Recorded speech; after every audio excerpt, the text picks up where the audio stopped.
Tuvalu, and welcome back to Star Trek Lower Decks Season 5, Episode 9, Fissure Quest, where there is no Episode 8. I was sick last week, if you missed it. If you're watching these way down the line in the playlist and you're going, where the hell's Episode 8? It doesn't exist. I didn't review it. It was good. I just watched it before this one.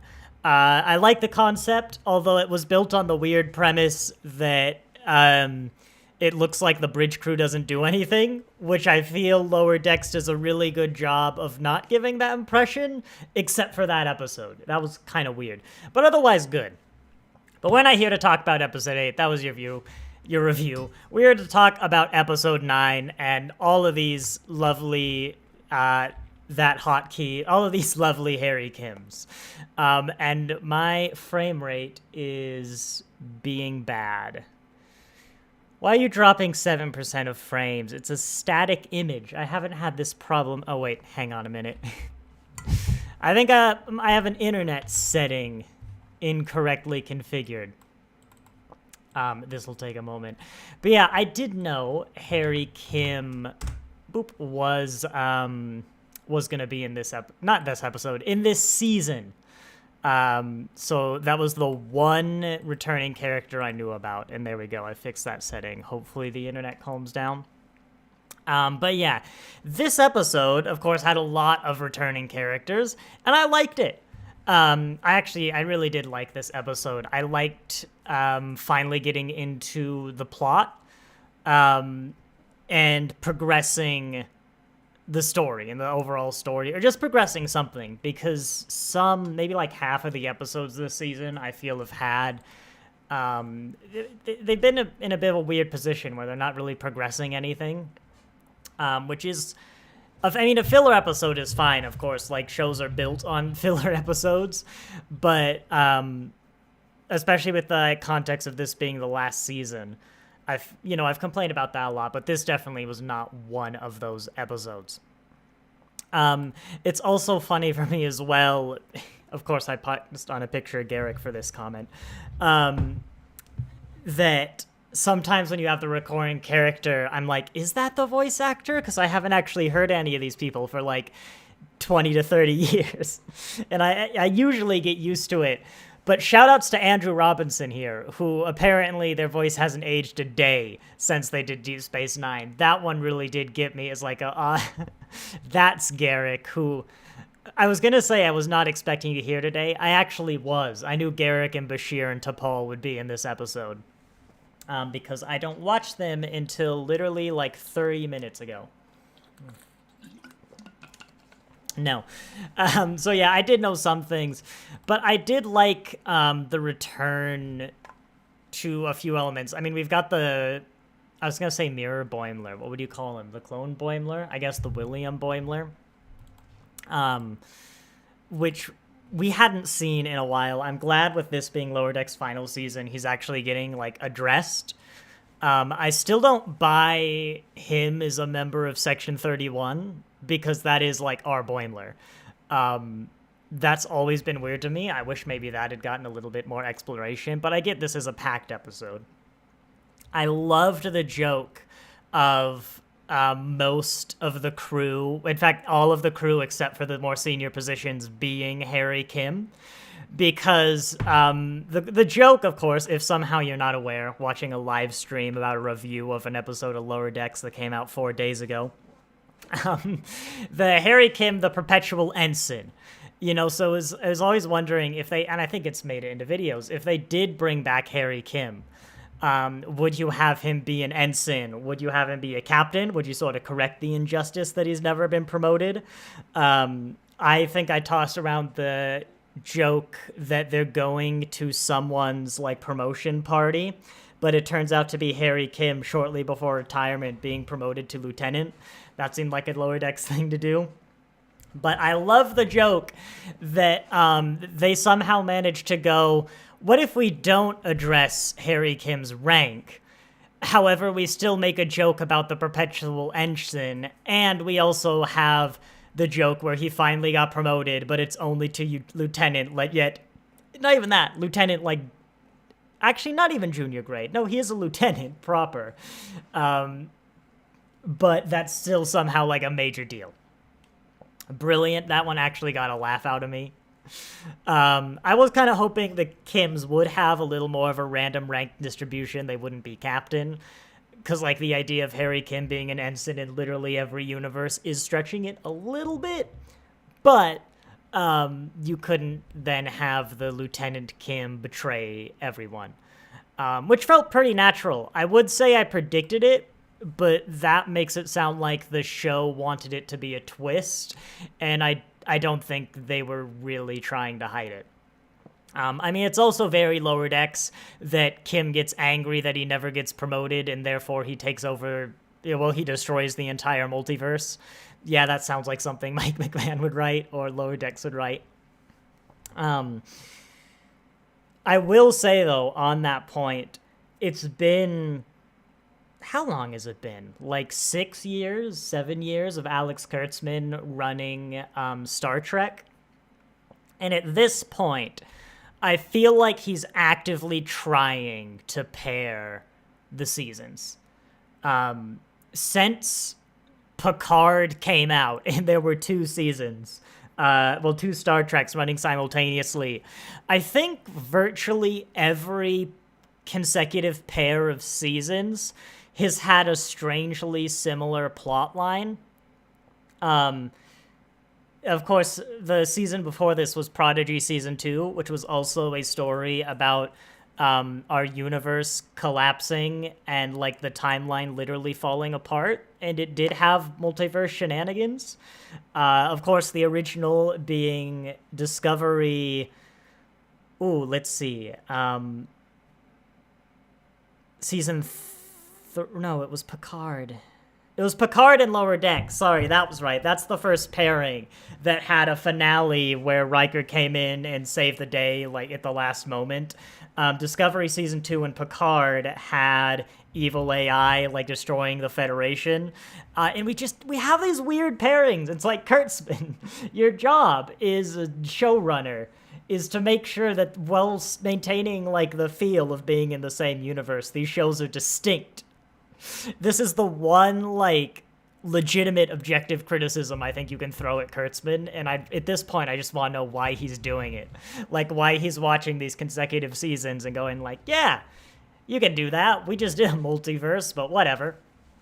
That being said, I think the, Lower Decks plot line and the Prodigy one are, pretty distinct. I'm not really going to call it ripoff, especially given that Lower Decks does not focus on its plot nearly as much as Prodigy, which was, of course, all about, like, that central 20-episode plot. Every one of those 20 episodes contributed to the overarching plot of Prodigy. There's, like, 2 in Lower Decks that do. But yeah, I don't know how much to say I have to say about this specific episode, because largely it was just a lot of, I'd say setup for the finale, but just absorbing developments, I think, is another point. Because we've had a lot of the mystery setup already. We had the setup for the setup. Now we're just getting the setup for the finale. But I think there are mostly a lot of little moments I can talk about, so I'm going to go straight into the scene-by-scene analysis I like to do. First off, realizing that the fact that, like, Rutherford can accidentally shoot lasers is absolutely coming up next week, and I just want that down. I want that on record. Going on... Yeah, So wait, hang on, I've just realized. Is Section 31 investigating the anomalies, or is Boimler? It's not Boimler. Or is Starfleet? Because, like, that's a Defiant class. I mean, I'm sure Section 31 could get a Defiant class. But Boimler also had to classify Section 31 itself. Well, of course, still wearing the badge, and presumably... Look, Section 30... If you want to hear me talk about Section 31, join me next month for however we review that movie that's coming out. But no, I actually liked the assortment of crew they chose for the finale, because not the finale, the crew. Presumably, they had their pick of basically any legacy Star Trek actor. I already talked about the Harry Kim joke. I think that was great. As I said, Garak and Bashir are a great duo, especially given how little Andrew Robinson's voice seems to have changed. Brilliant. Garak was amazing. T'Pol was an interesting choice. It was very pleasant to have her back. I didn't think she would ever return to Star Trek. That one was a bit of a surprise because I understand she wasn't really a fan of how they did T'Pol in Enterprise. And I mean, she was a woman working on Enterprise, specifically the one where Rick Berman had loads of control and made her basically into the woman they rubbed gel on. That was kind of T'Pol's role. I mean, that's unfair, but you know, Rick Berman, T'Pol could have been treated better in Enterprise. And as I understand, the actress in general could have been treated better. I'm not as knowledgeable about the behind the scenes of Enterprise. Is some other unnamed actresses named, Terry Farrell? But no, Garak was great. I do like, though, that T'Pol, the way... Oh my gosh, I actually don't know how to pronounce her name. It's Jolene. I don't know the exact pronunciation of her last name, but the way she did the lines, especially with Curzon, there's that scene with the salt that I particularly noticed it. Wherever they're talking about it. Here. Older T'Pol, which this seems to be, she'd been married to Trip for like 60 years. So presumably she's from about 60 years after Enterprise at least. The only real difference seems to be the fact that she's embraced the fact, she's acknowledged and embraced that Vulcans of her era are sarcastic little bitches. And she's letting that emotion get into her voice behind some of the lines of like, yeah, I know I'm a vaguely superior, condescending Enterprise-era Vulcan, but I actually know that this time. And so I'm not going to even care to hide the slight twinge of superiority behind my voice, which I really loved. Or she's just out of practice and it was a bad line read for a Vulcan, but I'm going to choose to believe it was intentional. And I think it also works because they're from other realities. They're not really the version of the characters we know. You can do things like that, like T'Pol has a bit more of emotion behind her voice. You can bring Garak back, but not really have to address the consequences of Deep Space Nine. Which, I mean, I'd love them to, but this isn't the episode for it. And you can even do, like, yeah, Garak and Bashir are a gay couple now, because it's not the 90s and we can actually do that. But also, you can actually do that and not mess up the thing he had with Dax I bet you forgot about. Which, come to think of it, actually, I am amazed that they didn't work in a joke about how, from... William Boimler's perspective, Bashir and Dax are the couple, not Garak and Dax. How'd you miss that one? Come on, Mike McMahon. I know that maybe you forget about the ending of Deep Space Nine. Well, that aspect. I think I did. On my last rewatch of Deep Space Nine. I'm like, Ezri and Bashir? I forgot about that one. But no, they were good. I mean, I always like this combo. I like as well the emergency medical hologram Bashir calling back to the episode that I always think was it set up for Voyager? I think it was after Voyager, but they actually did want to make Bashir an emergency medical hologram, so evidently in this universe they did. But yeah, I just thought it was interesting, and having Curzon as well, I really like that. I don't know if it's a recurring actor. I mean, I don't think the actor for Curzon had a speaking role in Deep Space Nine. I'm pretty sure it's someone new. But it is just interesting. Like, it is still tying into that history of Star Trek. But it's also adding to the feeling of this isn't just a crew of people we've seen before, even though, yes, they're virtually all Harry Kim. And I think you got good stuff out of it, which we might see again. But we did have some interesting things with this version of T'Pol and Dax. Like, the idea of a T'Pol out there carrying the lives of a Dax symbiont, like, on some quest to return it to the Trill homeworld. Like, there's a story there. You could get stuff out of that. You could probably get some whole thing about, like, do the Trill have a problem with that? Like, how do you get the memories back into the symbiont? What do you do with them? Do you have essentially a joined Trill, but they're not actually joined? They managed to get some interesting things in there. And I think, again, even though it's not our T'Pol, it's still some interesting stuff with the characters, because seemingly these are all extremely similar versions to the people we know. Garrick's was an Obsidian Order agent. T'Pol met and married Trip. Although evidently her Archer was a, quote, huge Starfleet nerd, which I don't know. I don't get that read. I really don't get that read from Archer. I'm not even sure you can be a Starfleet nerd in the sense that, like, Boimler is in the year 2250.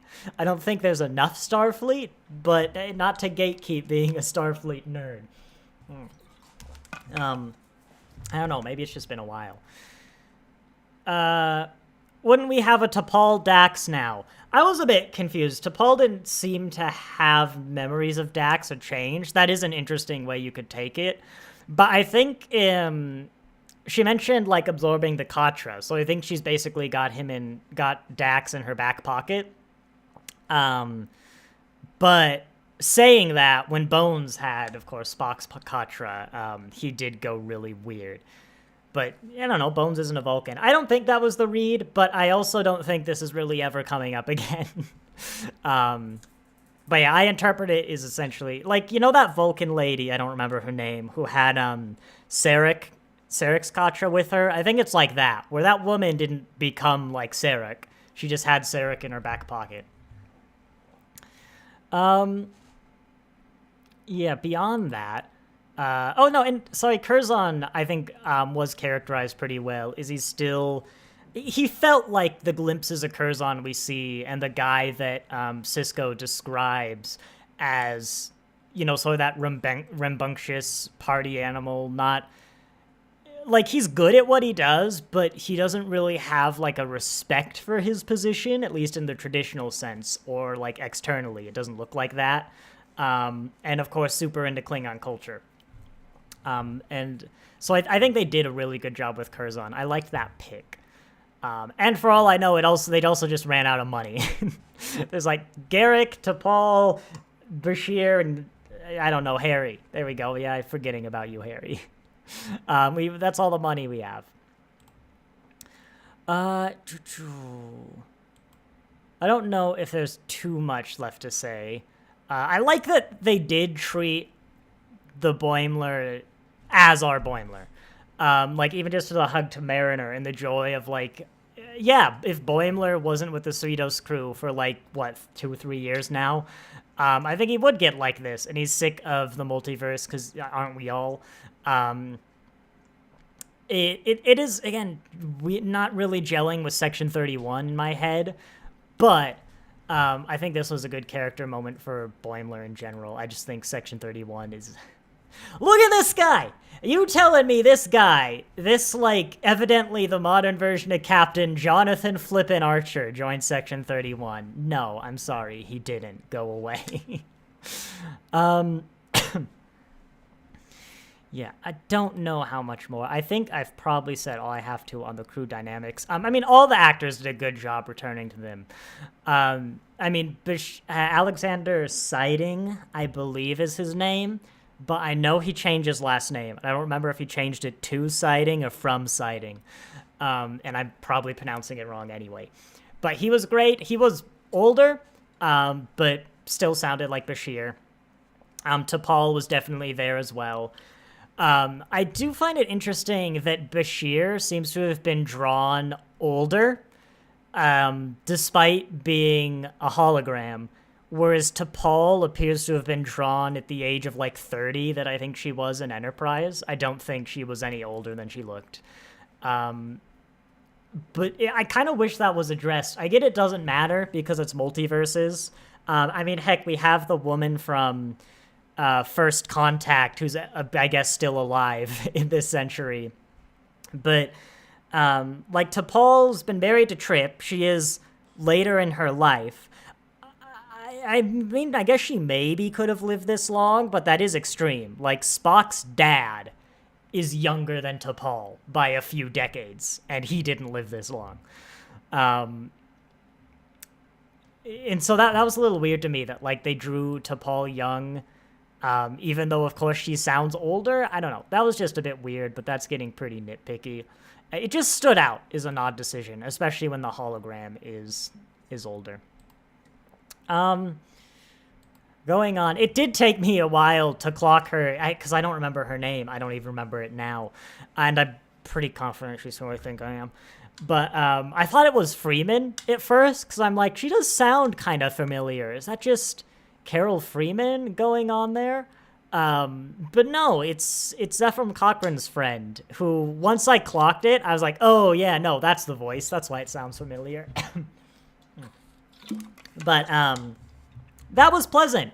I mean, once I know her, again, I was like, oh yeah, duh, I wish I remembered her name, but that sounds like her from the movies who helped build the ships.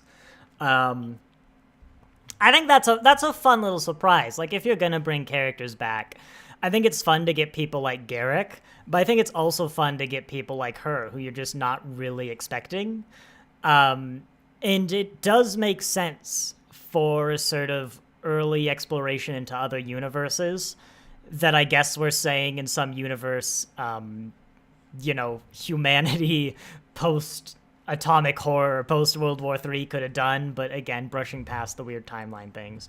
Even just the little details, that's a human and Vulcan crew, because, like, yeah, that's what it would be in that era, is humans and Vulcans. And I also did like the shout-out to the old, I don't know if it has a class name, but the XCV-330 Enterprise that we're clearly referencing when we're talking about the little interdimensional ship. XCV-330. If you don't know, first Google image result for the NX class. Image, come on, give me a good one. You know what the funny thing is? Every single one of these images is... There you go, is the Eagle Moss model, but I'm clearly referencing the old ring ship Enterprise. I also have no idea if you've been watching my thumbnail the whole time, or if you've been watching the show and I only just put it up, so that's a comforting thought. Yeah, moving on. Again, I don't think there's much to say about the specifics. It was just a pleasant assembly of old voices, familiar faces, but for a purpose, or at the very least to do something with. Like, I remember when, in Picard Season 3, the end of one of the episodes is just LeVar Burton coming in as Geordi. And he's like, I don't know, hello, Captain. It's like, you need my help? And then the episode ends. He's got, like, those two lines. And I remember most of the internet, like, freaking out. Like, it was such a big emotional moment for them. Like, you've got Geordi back, after all these time. And for me, it's really like Geordi's here now, that'll be fun. Well, not even that'll be fun. It's like, yeah, he's here now. Hope you do something with him. Because I don't really get that reaction of like, oh, you referenced the thing, or you have the thing. It's actually a critique even for this episode, like some of the weird stuff that they pull out to reference. It's like, I don't think you would really have like this encyclopedic knowledge of the random adventures. Like, would you really know that Geordi and Ro Laren once were like out of phase? I don't think you'd know that. I don't think you'd know that. But the episode after Geordi comes back, or like maybe one or two episodes after, he's got the scene where, spoilers for Picard Season 3, The big and like Next Generation, massive spoilers. Which here, when the thumbnail goes away, the spoilers are done. He's got that scene where he's through the door and he's talking with Data, who's been taken over by like Lore or whatever, and he's like in tears, like desperately trying to tell Data how much he meant to him and like what he's been through with what happened to Data and Nemesis. Like just so suddenly, and he never really got a good chance to say his proper goodbye, and now he does and he's losing it. I'm like, that is when I get excited that Geordi's back, because they actually have done something. And it's like one of the best moments of Picard, is that season. And I mean, we're not at that level, like probably one of the greatest character moments in the entire franchise. But I've already talked about these two. I think when you brought Garrick and Bashir back, there wasn't really a development. There wasn't really anything you did with them. But we did get more of their dynamic. I mean, the Garrick and Bashir relationship in their little chats is always fun. I don't know if they necessarily bickered a lot. It has been a while since Deep Space Nine, I will admit. They definitely had debates and conversations, but I think it is good to see these two go back and forth, and it is in a slightly different context of course, a husband and husband, where you didn't really get that romantic side of their conversations. I mean, early Deep Space Nine, on Garrick's side, it's absolutely there. It is like absolutely flirting for the first 2 or 3 encounters. But after that, I think they go, yeah, we can't really take the story this way, or maybe they chose to go other routes. And so we kind of drop it from Garrick. But it was never on Bashir's side. Bashir was absolutely clueless. And so getting it from this perspective is, it's a nice little thing in the background, and we do get something like that, and I think it's good. And it's much better than just like, Garrick was there, he's the Doctor now, ain't that zany? So I think they did a good job with all their picks. You did have this scene, where are they? Where, I should Google her name. They're talking, and I like that Boimler gets, here we go, this scene.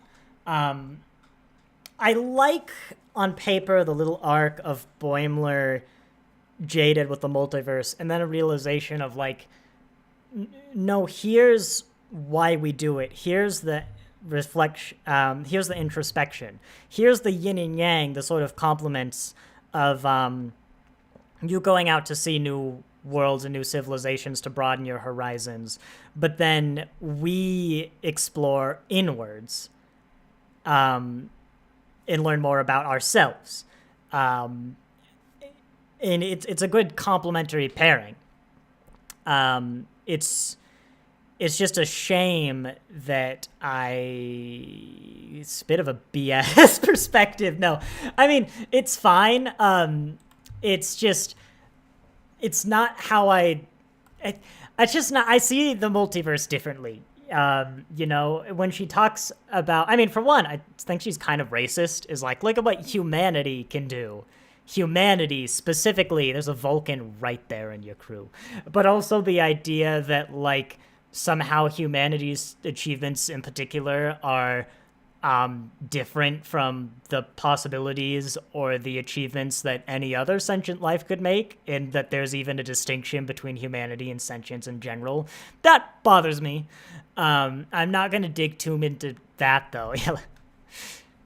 Me right now. There you go. In fact, I've still... Whoops, not that one. I still got this from one of the old Strange New Worlds episodes. There we go. But no, she's like, I've seen civilizations where, like, universes where humanity has built rings around the suns and have ships the size of continents. It's like, just think, like, it's proof that humanity could achieve so much. And to me, it's like, one, I don't think I really needed to see it. Like, anything epistemically possible, like, yeah, we could do if we wanted. Yes, I guess I don't see the point. But beyond that, I'm like, Yes, in a multiverse, in the multiverse that they have literally just described, which is the kind of general anything that can happen does happen, there is literally an infinite number of realities, then yes, literally anything that could happen, anything that humanity could feasibly do, happens. I don't understand why that's anything special or cool or interesting. Like, I just don't see it. I'm fine if you have that perspective. I just don't see how it's different from going like, yeah, you could build like a Dyson sphere if you really wanted. It'd be tough. Or for that matter, why like your humanity specifically could do it, seeing that some other humanity has done it is proof that you can. Because the whole point is that there are slight differences, and this humanity has taken different routes that make them different from our humanity. And so why is seeing an alternate humanity building rings around the sun any more validating or proof of the accomplishments that your species could make than seeing like a Vulcan or an alien species building a ring around the sun? It's still proof that it's possible.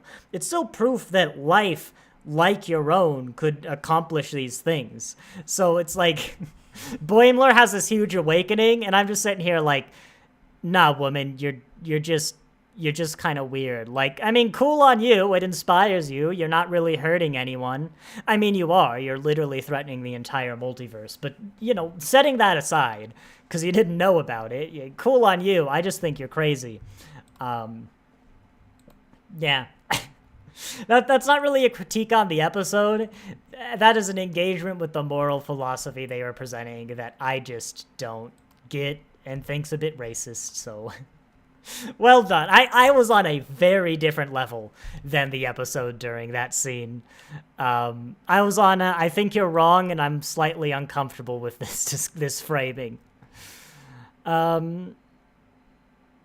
and I think that's it. I mean, the joke, obviously, at the end, like, yes, Boimler freaked out. But it is interesting to see. Oh, God! I never would have forgive myself if I forgot to bring up this point, realizing I am streaming the wrong window. There we go. So, like, they've been hopping around universes for a while. There's gotta be at least one in the infinite multiverse in which there is no life. What about that world that we've seen where Control destroyed all sentient life in the galaxy? That's a good candidate. I mean, evidently time doesn't run the same in all the universes. I mean, we've got a T'Pol younger than she should be, and we've got this woman. Evidently some part of some vast multi-dimensional federation. What about a universe that's just in its infancy? Or even better, a universe that's died. A universe that doesn't have anything in it. I mean, if every possible universe is around, could we bring it up? Like, all you needed was to have this woman be like, have Mariner be like, what about a lifeless universe? And then this woman goes, do you, like, Boimler's like, we don't know of any. We need the frequency. She's like, I could get some, but like, all our information is on the ship's computer. I don't have the frequency. Boom, problem solved. But no, let's just endanger an entire multiverse an entire universe full of life, because we're gonna pretend that every universe has life in it. I don't know, there's that world where the Borg took over everything. I mean, yeah, the Borg are alive, but surely that's better than like a vibrant, active, diverse universe. I don't know. I'm just saying. It bothers me. It's like the Avengers Endgame thing, where Doctor Strange is like, there's exactly one timeline in which we survive. Like, there's only one. And dude, I get you didn't look at all of them, but you looked at a bunch. And what about that timeline where, like, the rat hits the button that frees Ant-Man, like, you know, just 2 minutes later? Or that timeline where, like, instead of Joe Schmo of New York that gets evaporated, it's like Mrs. Joe Schmo that gets evaporated. You telling me that's a critical change here? It bothers me. I'm with Boimler here. I'm against multiverses. Like, I guess you did a fun one here, but there's a weird element to this where the episode has an element of meta commentary against multiverses, which I might even go as far to say that the general consensus, the vibe check, is veering more towards being like sick and tired of multiverses. Kind of the take that if everything happens, then none of it matters. But it's also an episode about multiverses. And I don't know if the whole introspection thing was supposed to be meta commentary as well. If it's saying that the reason we write these multiverse episodes is so we can get a better understanding of either our characters or the world we live in, or yada yada yada. And I'm like, I mean, on one hand, yeah, there are universes like that. But on the other, like, are you really going to try and tell me that 2009 Star Trek was a reboot so that you could get, like, a better introspective take on the character of Kirk? Like, no. It was a reboot so you could free yourself from what you perceived as the burden of canon and retell these stories in a modern lens. I mean, I don't know. It was a weird element, but as I said, I did like this episode. I like the developments. I think they did well with the characters they brought back. And even then, like, I think it's perfectly in character for these things. I think it's perfectly even in character for Boimler to kind of get a fresh perspective on the work he is actively doing. Also, yeah, it's total BS that, like, their friendship transdimensions, because, like, of course it does. Yes, there's an infinite number of universes where Boimler and Mariner are friends, just as there's an infinite number of universes where there's not. And there's an infinite number of universes where God knows somehow Boimler and Hitler are best chums. Like, it happens. There's time travel. I don't know. That's... If literally everything happens, how can you glean insight from the fact that something happened? I don't know. It's beyond me. I'm with Zephram Cochrane here. But yeah, I think on that note, I will wrap it up here. I am excited. Hopefully there is room in what is presumably quite the action-packed finale to give our heroes some kind of wrapping up. I mean, there probably won't be like a promotion or anything. Hopefully there's some sort of... I hope it's a satisfying arc. I mean, I've literally just remembered Tindy is the chief science officer of the Cerritos, and that hasn't come up.